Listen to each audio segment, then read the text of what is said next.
Where's Uncle Eddie? Mix 99.3 worldwide, WNXT radio.com. This song brings an instant smile, doesn't it? Yeah, it does. And you know what? That song, I would like it even if it wasn't affiliated with the movie. But, But there's Lindsey Buckingham always has so much going on in his music without it being too onerous or, too heavy. I mean, just a lot of instrumentation going on in that song and a lot of his other solo work. And, man, just good get again, Steve. It makes me happy. Yes, it does. And I'm glad it made you happy as well. Yes. It is 7:31. And time now once again for the news brought to you this morning by Portsmouth Cancer Care and Associates, Dr. Nishida, Dr. Jaffrey, where the Care Compassion Roadmap to your recovery began. Downtown Rain 61. And again, here's Bill Shope. All right, this has been our lead story throughout the morning. Recently, all members of Portsmouth City Council, as well as City Manager Sam Sutherland and City Engineer Nathan Prush, were served by Municipal Court Judges Russ Kegley and Steve Mowry with a document stating that the judges have essentially been shut out of any input into the renovation of the former Fifth Third Bank building that will eventually become the new City Hall. The directive served to Council as well as Sutherland and Prush goes on to order them to provide within 7 days the names of the engineers and contractors to the judges and to also make them available to Judges Kegley and Mowry prior to any work done on the new court facility. The court order also directs city officials to direct the architects to modify within 30 days the proposed architectural renderings to comply with the court's findings to locate the administrative assistants' offices adjacent to the judges' chambers with a door in between them for ready access. In the order, the judges also claim that at no time have they met with the architects, engineers, and contractors to discuss the court's needs for the building's projects. Meanwhile, in Columbus, the majority of Ohio House Republicans voted to strip Speaker Jason Stephens of control over House GOP campaign funds during a Wednesday morning meeting. The resolution, backed by 38 of 67 House Republicans and a designee of the Ohio Republican Party, would give Representative Phil Plummer of Dayton sole authority over House Republicans' campaign coffers, also known as the Ohio House Republican Alliance. If successful, the move could hurt Stephens' bid to retain control of the Speaker's gavel next year. Stephens said yesterday that he was not aware of the vote. In the March primary, Stephens spent at least $3 million defending Republican incumbents, most of whom backed his 2023 leadership bid. 4 Republican lawmakers lost their seats to primary challengers. Meanwhile, the 5th superload will leave from a dock site in Adams County this morning, bound for Chillicothe this afternoon. It is identical to the 3rd superload, which was a 549,000-pound kiln for a plastics recycling facility. However, this transport has some differences. Unlike the first 4 superloads, we're going to try to make this from Adams County all the way to Ross County in a single day. So expect this to move through Portsmouth in late morning and then Ross County by early afternoon. We have to hold off moving Saturday because of the OSU spring game and deliver on Sunday to Hebron. Now, 2 more superloads will move through southern Ohio next week. Those are heading to the new Albany area. You can get more details and more information by listening to Mix 99.3 or going to transportation.ohio.gov/superload. And last weekend, the Portsmouth Little Theater had a packed house for both performances of their latest production, Honky Tonk Hissy Fit, which was directed by Eva Martin. The play will conclude its run tomorrow and Saturday, with tickets going very quickly for both of those performances. Kelly Reif, one of the lead actors, spoke with me about her role in the comedy. My character's name is Big Ethel Satterwhite, and that's big enthusiasm, big personality, all 5'1" of me, and it's been really fun to bring her to life. Tickets for both Friday and Saturday performances can be purchased at pltlive.com, but you better hurry. They're going quickly. Yeah, they are. And again, for those who say there's not a lot going on in our area, you need to stop by the Vern Rife Center for the Arts this evening. There is a great show tonight sponsored by the Vern Rife Center for the Arts and World Fest. There's a Taiwanese band that's coming in that plays traditional instruments, and they are fantastic. Yeah. Got Little Women coming up on the 24th. How many Little Women? Oh, you'll find out. We're keeping them a secret at this point. But, yeah, that'll be the last show of the art series. But Stan has done such a great job. Stan Workman, our buddy over there, and I hope if you see him today, you'll tell him we're talking about him, because I think over the season he's put together a real great run of some just incredible shows. Well, some quality performances, and a lot of it are things that you don't see in larger cities. But this World Fest program that he worked so hard to get, I mean, it's phenomenal. It is. 7:30 tonight at the Vern Rife Center for the Arts. By the way, we're talking a lot about taxes. I know that, and inflation. We talked about that earlier this morning. But due to inflation, Joe Biden has said that the richest of Americans are going to pay the larger share of taxes, and that's what he says. Right. But we got somebody else here that says something else.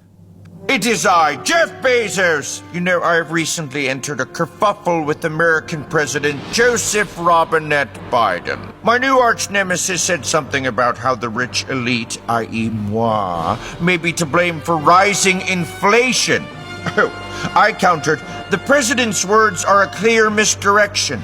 Inflation is real, but Jojo says, hey, look over here. Look at these shiny rich people who must be the cause of all your peasant problems. No, I am a solver of problems. A problem solver, if you will. You need some socks? Peasants are always getting holes in their socks, right? Order socks on Amazon within 3 hours and 15 minutes to get some socks by 6 p.m. tomorrow. Boom! Problem solved. So take that and stick it in your inflation pipe, Jojo. Be nice, or you'll be the next problem I solve. Yeah, and he ain't kidding around, is he? It'll only take him 2 days to do it. All right, thank you, Bill. This update brought to you this morning by Portsmouth Cancer Care and Associates, Dr. Nishita Jaffrey. Again, they're there to make sure that you're taken care of, and good folk included, of course, all the other staff that's there at Portsmouth Cancer Care and Associates. For over 30 years, Dr. Nishita and his staff at Portsmouth Cancer Care and Associates have been changing lives with the most comprehensive treatment and cure for cancer in the area. During this time in Portsmouth, Dr. Nishita has created a name of patient excellence in the highest degree and will continue that fight with each and every patient towards the cure. Dr. I, as he's known by his thousands of friends, is proud to announce the addition of Dr. Hassan Jaffrey to the staff of Portsmouth Cancer Care and Associates. Dr. Jaffrey's medical expertise is with all cancers as well as treatment of blood disorders, bone marrow, and the immune system. Together, Dr. Nishita and Dr. Jaffrey create a very special team that's there when it comes to fighting back to regain your good health. Feel free to stop in and welcome Dr. Jaffrey to the staff at 916 11th Street or call 353-4884. It's Portsmouth Cancer Care and Associates of Portsmouth, always there with the care, the compassion, and the roadmap to your recovery. It is time now once again for sports, brought to you by Collier Medical and Occupation Medicine. They're at 1661 State Route 522. Stop in and see Jamie Reynolds. She's there, along with a lot of other great folks at Collier. All right, well, the Reds last night finally, after another big rain delay, they're supposed to start first pitch, at 6:40, didn't get going until about 8. Yeah. 8:30. And I'm not so sure about today. I'm looking at this big swatch of rain coming up from the south. And if they're thinking about playing baseball this afternoon, they better wear their goulashes and their ponchos.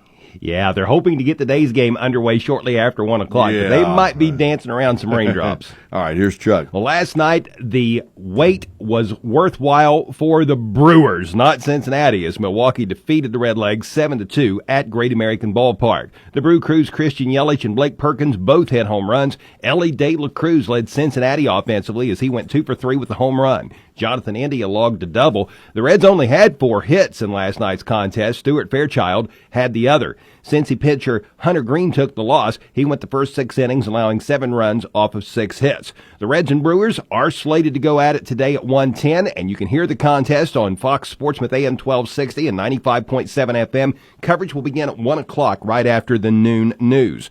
Nick Martinez will get today's start for Cincinnati, while Milwaukee will counter with Freddie Peralta. So far, the Brewers have won 2 out of 3 in this series. The Reds will be hoping to get a win and a split today. Yesterday in the American League, the Guardians rallied to defeat the White Sox 7-6 in 10 innings. It was a big night for the Naylor brothers, Bo and Josh. They both had RBI hits in the 10th inning after hitting home runs earlier in the contest. They combined for 4 hits, 5 RBI, and 3 runs scored. The Guardians were down 5-0 early on last night before mounting the comeback. Cleveland took 2 out of 3 to win this series. They'll have today off. The Guardians will host the Yankees tomorrow. Yesterday in high school baseball, White Oak prevailed over Green 1-0. Piketon defeated Adena 5-1. Jackson knocked off Greenfield McLean 12-2. Wheelersburg was a winner over South Webster 10-1. Minford prevailed over Waverly 9-4. Oak Hill edged Sims Valley 4-3 in 8 innings. Notre Dame knocked off East 13-3, and South Point was triumphant over Rock Hill 11-7. Yesterday in high school softball, Wheelersburg shut out South Webster 10-0. Adena prevailed over Piketon 9-0. Jackson was a winner over Greenfield McLean 7-0. Waverly knocked off Minford 9-6. Northwest doubled up on Eastern Pike 6-3. Sims Valley shut out Oak Hill 15-0. Notre Dame defeated East 12-1. North Adams knocked off Clay 9-2, and Green prevailed over New Boston 18-4. Last night in the NBA, the Cavs defeated the Grizzlies 110-98. Cleveland will host the Pacers tomorrow at 7:30. This evening in the NHL, the Blue Jackets will visit the Panthers, where the puck will drop at 7. The OSU Spring Football Game Show, not game show as in like, Wheel of Fortune, but the game show can be heard this evening at 6 o'clock on Fox Sports with AM 1260 and 95.7 FM. Be sure and tune into this special presentation by the Ohio State Radio Network on your home of the Buckeyes. Ohio State spring game will be played this Saturday. Yeah, Pat Sajak will not be that's hosting right. that. Yeah. And finally, last night, the Hard Knocks Boxing Gym hosted the Hard Knocks Invitational, which was held at the Portsmouth American Legion Post 471 on Gallia Street. Event organizer Bo Mayo said having the Hard Knocks Gym for the youth of our area is very fulfilling. Anyone interested in being a part of the Hard Knocks Gym can stop by Mondays through Thursday from 6 to 8 at the gym, which is located at 1003 Clay Street in Portsmouth. Last Saturday's Hard Knocks Invitational had 10 bouts with 20 boxers representing 4 different states. Your Portsmouth Insurance Sports Time is 7:42. Portsmouth Insurance is a TAH benefits partner. Call Gary Duzan for all of your employee benefit needs. And that is a look at sports. Right, thanks, Chuck. And this update brought to you this morning by Collier Medical and Occupation Medicine, 1661 State Route 522 in the Berg. And again, they got all different kinds of services for you, and they're good folk, guarantee you that, at Collier. Good traffic weather coming up. Collier Medical in Wheelersburg offers occupational medicine with nurse practitioner Jamie Reynolds. Collier Company has closed its primary care to focus on the occupational needs of businesses in the tri-state, offering drug screens, pre-employment and DOT physicals, as well as medical surveillance, respirator fit, and audiometric testing. Whether you're an employee or an employer needing occupational medical services, go with the convenience of Collier Medical, 1661 State Route 522, Wheelersburg. Scheduling an appointment is recommended, but walk-ins are welcome. Call 740-574-8728 and be on the lookout for Collier Home Medical coming soon. And your traffic service of your good friends at the side of River 1024 Gallia Street. And the river will be there for you when those doors open at 11 today. And this morning we've got rain off and on. And with that, just kind of keep your eye to the road. It's not been heavy. It's just been, steady, I guess, kind of. And we do have on the west side a sheriff's deputy. He's been there looking at you coming in 52, so observe the 35-mile-an-hour slowdown, if you will. And we've also got work today, berm repair, which will be going on Clinton Furnace Road, that in Vernon Township. And if you see something we need to know about, give us a call, 354-1993. Traffic, a service of your friends at the Scioto River, open 7 days a week. The weather, a service of Monroe Frame Collision and now Wheel Alignment. Monroe's is your full-service body and maintenance company with 30 years of service in 4 locations: Portsmouth, Ashland, Jackson, and Chillicothe. Family-owned and car owner-friendly. Call 353-7279 for Monroe's Frame Collision and now Wheel Alignment. First alert forecast from WSAZ. It's a first alert weather day today as that risk for severe storms comes through in the afternoon and evening. We could still see some ordinary showers and rumbles beforehand. Temperatures going through the 70s and any break for sunshine, which would not be good. That severe storm risk passes east overnight tonight, staying windy with some scattered showers. Lows all the way down to the upper 40s, and Friday staying in the 50s. I'm WSAZ News Channel 3 meteorologist Brandon Butcher on the Ohio Valley's hit music channel, Mix 99.3. And downtown right now, currently looking